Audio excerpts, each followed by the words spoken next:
जीवन में रौरा गायक बहुत मिली। सही पवन सिंह जी के कतनो आग्रह करो तो कम से कम 15 लाख। हाँ जी खेसारी जी से आग्रह करो कम से कम 10 लाख। 10 लाख। आ गोलू राजा एगो ऐसा लड़का बड़े रोज प्रोग्राम होला हमार, रोज प्रोग्राम होला बाकी हम ही बानी कि अमीर की हां हाँ जी आ गरीब की हां हाँ जेकर जैसन औकात बा सबका की हां जाए वाला नहीं। सही क्या बात है। गोलू पहले ही मत कहीं के धरती पर राउर धरती थोड़े है, हमार धरती है।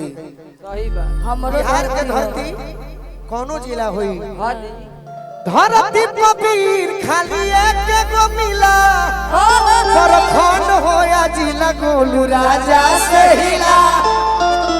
हाय हाय हाय कहा लग रहा है कि आज राजा जी के कोलवे में जवान हो के आज राजा जी के कोलवे में जवान हो। लड़की कहते ये राहुल सर है देखिए कैसे पैसा देता है।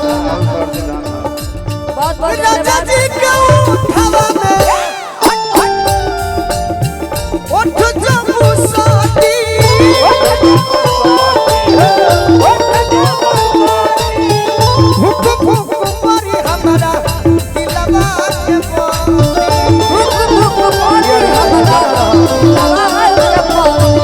तू हमारा उम्र ले लो बूढ़ा में राहुल जी की तरफ से बहुत हमारा उम्र ले लो 2 साल ले। पुरस्कार है। बहुत बहुत रात भर लपक के दरिया में रात भर लपक के दरिया में नहान हो खेती। आज राजा जी के कोलवे में जवान हो खेती। आज राजा जी के कोलवे में जवान हो खेती। आज राजा जी के कोलवे में जवान हो खेती।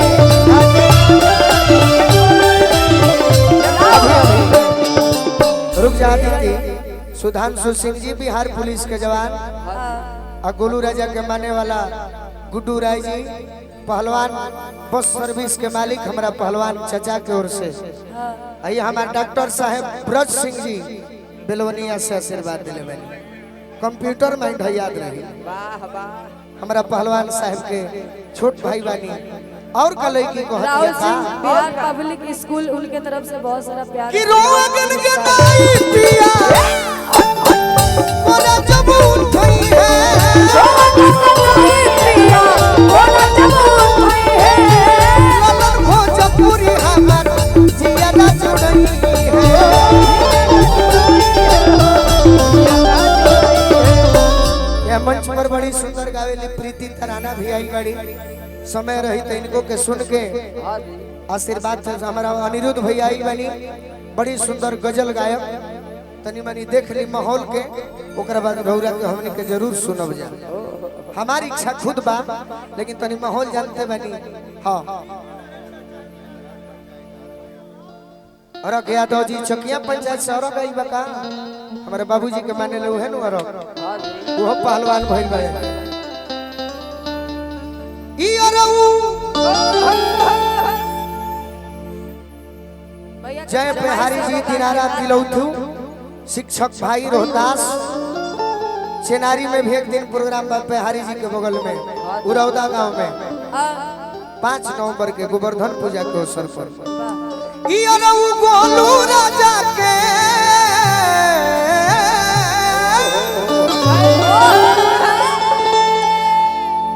यो फारम पड़ल महादेव फर्मा Yadav marriage hall Sasaram road Kochas opening बा 31 अक्टूबर के प्रथम 5 कन्या का विवाह हो रहा है।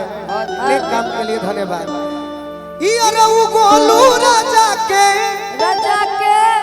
अरे परेशान हो खेती रूपा जी तनी करदा को के नाच दो। सही आज राजा जी के कोलवे में जवान हो खेती। आज राजा जी के ई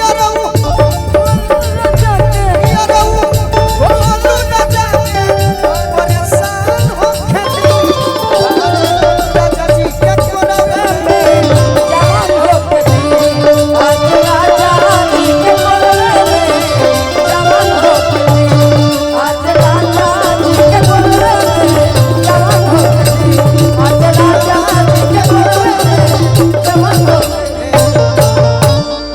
अब अदिति एगो गीत अपना मन